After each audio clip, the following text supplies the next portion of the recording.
Thanks for talking to us, guys. Could you start by introducing yourself and what you do at exceL's? I'm Josh Furndog Furneaux, head coach of exceL's LoL team. You can grab the mic. There we go. I'm Ryan Barnetto Barnett, and I'm general manager of exceL's. Okay, cool. So, guys, could you first tell us about what it's been like in the house? This is the first time you've been in a gaming house, working in a gaming house, right? Okay, so working in a gaming house. Well, me and Josh came in early, didn't we? In like January. Yeah, before everyone, There was nothing here. We didn't really have everything installed until like a day before. All the PCs came quite late, but we got everything done. We picked the boys up on a Tuesday. Since then, it's been a massive learning experience for everyone. Only Josh and Sendo were the ones that were in gaming houses before, so everyone here except those, this is the first experience for them. And we've had some blips, we've had troubles like anything else. But I think now we've got a firm schedule, we've got rules, and the best thing that a tip that I can give to anyone is just be forceful with everything, is make sure that everything is kept to the schedule. So who comes up with the schedule? In terms of like the training schedule, it's the kind of training schedule and the in-game or the development of the team kind of things is my kind of forcefulness or my scheduling. But then the more kind of house guidelines, or if we've got interviews to do or content or anything like that, you're the one to liaise with the players, and then the content side of things, whereas mine's the more kind of performance side of the role, right? So you said a firm schedule, you could say it's a firm schedule. Yeah. It's definitely a firm schedule. yeah. All right, cool. So in terms of that schedule then, it was interesting, before I came here, you were at the gym. Yeah. So that's great. You're doing, like Kieran said, you guys are a pro esports org now, like you're doing a lot of things that a lot of the other big global orgs do. Gym, you know, I guess good meals and things like that. Tell us a bit about what the schedule entails. So with regards to the team performance, I see it as much more than just like in the game. We try to work both like on the mental and the physical, as well as the kind of in-game mechanics and communication and things like that. So I'm regularly doing like sports psychology sessions with the team. And everybody is under part of the schedule is everybody's out of the house doing some kind of physical activity 3 times a week for an hour and a half at a time. That's not necessarily like a strict gym routine or whatever. Some people do. I've created a basic routine for people that kind of those who haven't been to the gym before can follow as kind of a beginner's guide. But then there's also, it's just getting out of the house, getting away from your PC, raising the heart rate above resting for about an hour and a half, just really getting your body moving. As I think that's so important to the development and the kind of the mental state of the players. The endorphins that are released in kind of any physical exercise is really, really kind of important. I'm interested in that because orgs do this, and what are the great benefits of that? Are you saying the endorphins are released? Does it help the mental? I mean, endorphins are like our feel-good hormone. So you just immediately start to feel better about yourself and about the way you are, and just feel better within yourself. And then that translates into your in-games. It translates into how you communicate with your teammates just around the house, even if it's not about the game, even if it's about, do you guys want to watch a film or whatever? Like the way we say things and everything is impacted by the kind of mood we're in. And sometimes people wake up in a really bad mood, right? And just your day goes from bad to worse just because you started off in such a bad frame of mind. Whereas just doing physical exercise immediately releases endorphins into your brain, and you're just set up for the day. So sleep is important as well, right? Do you have a schedule? 7-8 hours? You want to take this one? Like that? Yeah. So in terms of like that kind of schedule, the main thing we have at the moment is that we have set off days, our off days. We encourage like off days to basically don't play League of Legends as much as possible. Go do something, go out. Me and Fern try and enforce that because we believe it's as important to not play it as it is to play it. It can get very overwhelming in this situation where your desk is where you spend time, where you watch films and that, and it's also where you work. So there needs to be that mental switch in your head that goes, right, from 1 to 2 I can do what I want, and from 2 till 5 I have to scrim. But there's no physical change of place, so that's hard to achieve. In terms of kind of sleeping, we have a rule where you have to be awake by 11 and at your desk by 12, and that's kind of that's pretty much the first rule.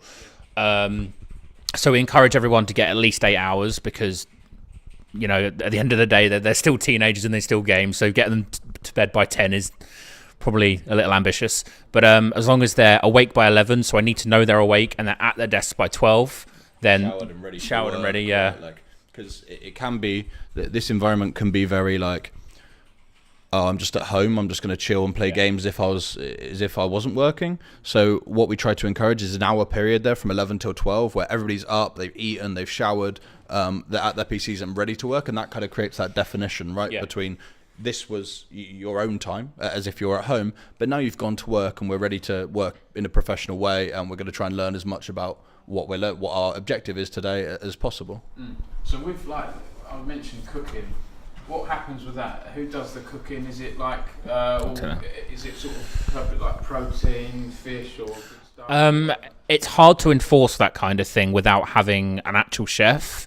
Obviously, all the boys buy and make their own food, so we do encourage it as much as possible. We have a point where it's come to a point at the minute where often one person will cook for like 3 or 4 people, so that's good. We have Jewel, who's a vegetarian in the house, so he does like some interesting dishes and gets everyone interested in that.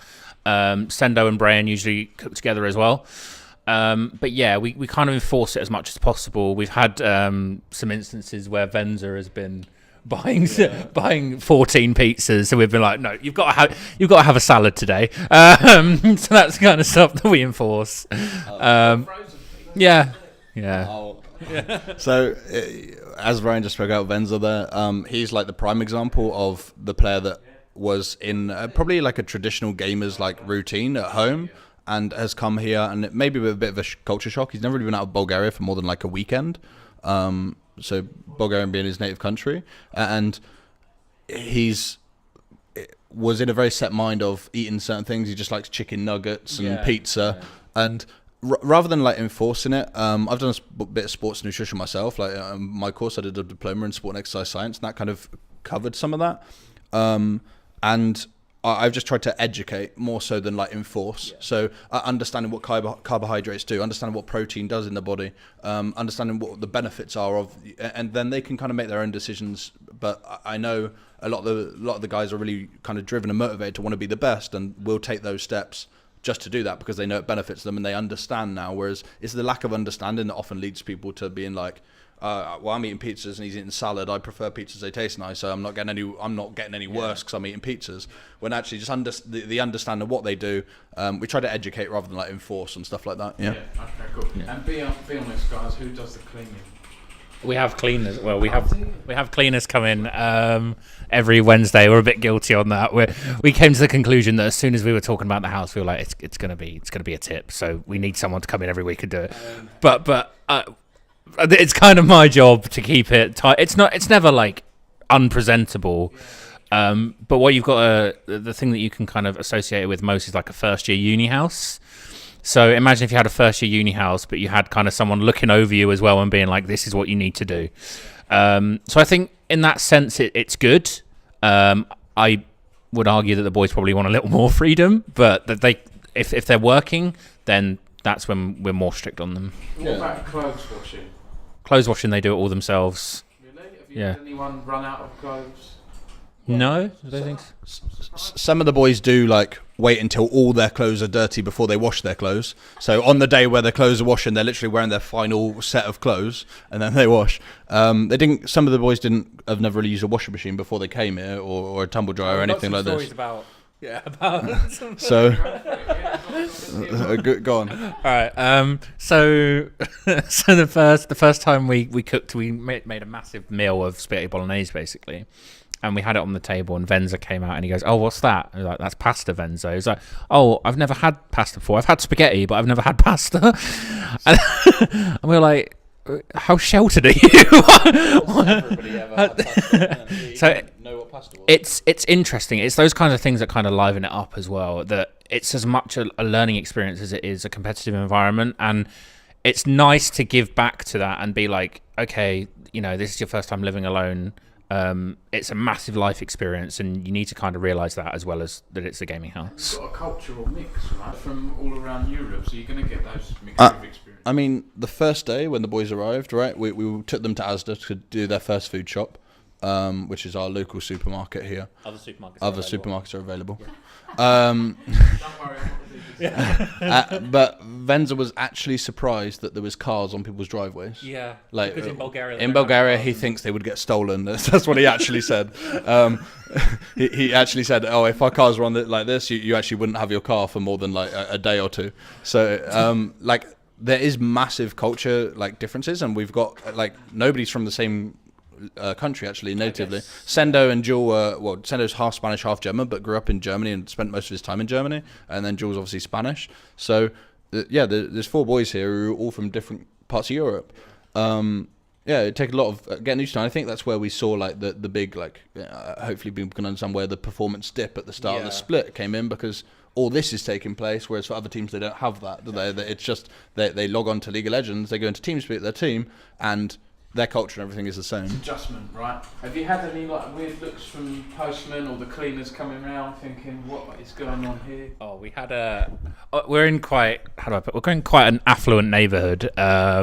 So we had our neighbours across the street, and we basically went over and explained to her what it was, and she didn't understand it.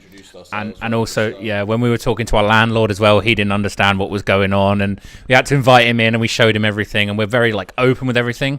There could be a point at which we do like an open house forum, basically, where we just go around to the neighbours and be like, look, this is what we're doing. Come and see what we're doing. This is a professional atmosphere. No, it's a professional business. We spoke to a couple of them and just explained, but I think that's what we will be doing if there's any trouble in future. But there hasn't been. What they were worried about is there'll be students moving in and being drunk. But like I guess they've never heard of a gaming house. Absolutely not. I feel like you're educated. Exactly. I think that's part and parcel of it. Is people are scared of it more than they just don't understand what's going on. And I think when you walk in the door, you realise that, this isn't sweaty nerds playing video games 24/7. This is a professional atmosphere. They're paid esports athletes, basically. And we need to kind of get that through to people. Everybody here is like outgoing people, and they were not like very introvert or anything like this. Everybody's like open to talking about what we do. It's not like it's none of your business or anything like this. This is what we do as a living. This is our job. This is our business. You're welcome to come and kind of feast your eyes on what we do, really. With the electrics, I've noticed that obviously for all these PCs you'll need a lot, and I'm noticing there are a lot of switches. Do you have to get any put in? Or no. The actual switches themselves were there before, but we had someone do all the cabling and stuff, right? I mean, it's not really much What it anymore. was, it became a little bit detached from the desks more so than we wanted, but all the cable management stuff was done by someone who's part of the organisation who's specialised in all that kind of thing. There's one question, a couple of questions on the league side of things. So there was a lot of criticism at the start of the split that you guys have flown people over effectively, and people saying, they don't have 3 out of 5 UK players. What's your sort of response to that? So from an organisation point of view, I'm very kind of adamant that growth in esports benefits everyone that's in it. I think we're at the level now where we're all still very close-knit. And I think although a gaming house isn't where we want to end, it's definitely a step in the right direction. I think our end goal is to have kind of a house where we house people, and also then we go off to an office to work. A separate workspace, because that takes away the biggest issue, which is people can't differentiate work from free time. But I think this is a necessary middle step. It was a little heartbreaking, honestly, because we gave a lot back to the UK scene. I think people didn't understand it to begin with, and they didn't realise that we didn't want 5 EU players, and then as a result of getting 5 EU players, we got a house. We were getting a house regardless if we had 5 EU players or 5 UK players. And like, without giving too much information away, it's not as if we didn't go after UK players. We did give UK players offers. But obviously, it doesn't suit some people. They don't want to do this environment. They want to do other things as well. And it was like, I had people DMing me, I'm not going to lie, probably wanting me to write an article, and I've said to them, it's within the rules, guys. They're abiding by the rules. Exactly. There's nothing I can do about it. And it's, if it's within the rules, is it a bad thing? I don't think it is. I mean, our criteria for selecting this team was not nationality. Not by any it wasn't, oh, you're from this place, we're going to choose you. It was the mentality, the kind of motivation, how driven people were, as well as like the skill and stuff. That's my job, to work on their skill in the game and their performance and trying to improve that. The criteria was the mindset and the mentality of people that really were driven to learn and improve and work hard for each other as well as themselves and as well as the organisation. And kind of that's where we're at. It wasn't a case of we don't want UK players because they're not good enough or anything like this. It was, there are some UK players that are good enough, and let's give them an option, let's give them a trial, whatever. As well as there's European players that are good enough who we definitely want, and we gave out certain offers. We looked for certain players, and we came up with the team that we've got now. We felt was the most dedicated and like well deserving of kind of representing exceL. Yeah. Can I ask about your views going into the playoffs? Because it looks like you're going to be playing against Enclave. Is that in Enclave or Diabolus? Yeah. What are your views? I think we could beat anyone, to be honest. Yeah. I think that goes for a lot of teams in the UK Prem. I think the top end teams can all take games off each other. We saw Enclave beat Misfits, for instance. We saw us get a really a big lead against Misfits on the current patch. We'd have ended the game with Banner Command minions, but I think there's some really good teams in the split, and it's just showing the growth of the performance level in in UK. With regards to exceL, I think we're in a good spot, and we are developing. I don't think we're anywhere near where we want to be as a long-term kind of level, but it's much. We've kind of gone past the initial plateau of everyone getting used to the culture and getting used to the surroundings. Everyone's quite happy with each other, everyone's comfortable with each other in the house. People can openly talk to each other. So we've gone through that, and now we can really focus on the performance. I think in our last couple of games we've been really dominant, and that's shown our kind of that we've gone past that, and we're moving forward. Yes, there are slumps here and there, like all teams, but I mean we're going forward, and our aim is to beat Enclave, right? Yeah. I agree. I mean, we don't know who we're against yet. It could be Diabolus or Enclave, depending on the results. I think Diabolus are a very strong roster, especially with the addition of Cadril. Obviously, I think they're out to win it as much as everyone else. So are Enclave. So is everyone in the Prem. But I think the growth that we've seen, even from like last split to this split, is probably the biggest growth we've ever seen. People are investing a lot of money into League of Legends now. That's mainly because of the growth of the backing that Riot are giving it, and they're saying, right, okay, well, we need to invest in this. I think I agree with Mo's statement in that we could be bigger than LVP. I think we have the talent. It just needs the talent to work hard, because previously the talent has been like, okay, UK scene, I can do that on the side. This isn't a career path for me because there isn't opportunities. Whereas we've gone, right, we've got a house, we've got this structure. It's here. You just need to work for it. Just to add on to Ryan's point there, I think a big issue in the UK is we've seen many like projects come and go, and a lot of them haven't been sustainable. Yeah. And I think whatever happens with UK orgs or whatever, the project that they set about has to be planned out well in advance and has to be sustainable. We wouldn't get this house if it was going to last a month and, we actually can't afford it anymore or anything like that. Or the project is got a set amount of time on it, and we're working with that amount of time to create the best we can. And then maybe we move on to something bigger. Or like you said, the dream goal is that kind of office block as well as the housing. So it can't be like gun-ho cowboy style where you're just going all guns blazing, invest a lot of chuck money into here, chuck money into there, and actually not think about the consequences of doing so.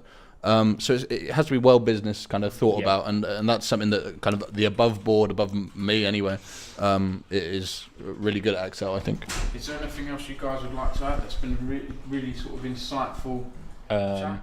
I just want to ask everyone to keep with us, is to realise that as much as we say it, we're not doing this to spite everyone. This isn't, two fingers up at the UK scene and saying we can get EU players that are going to smash you.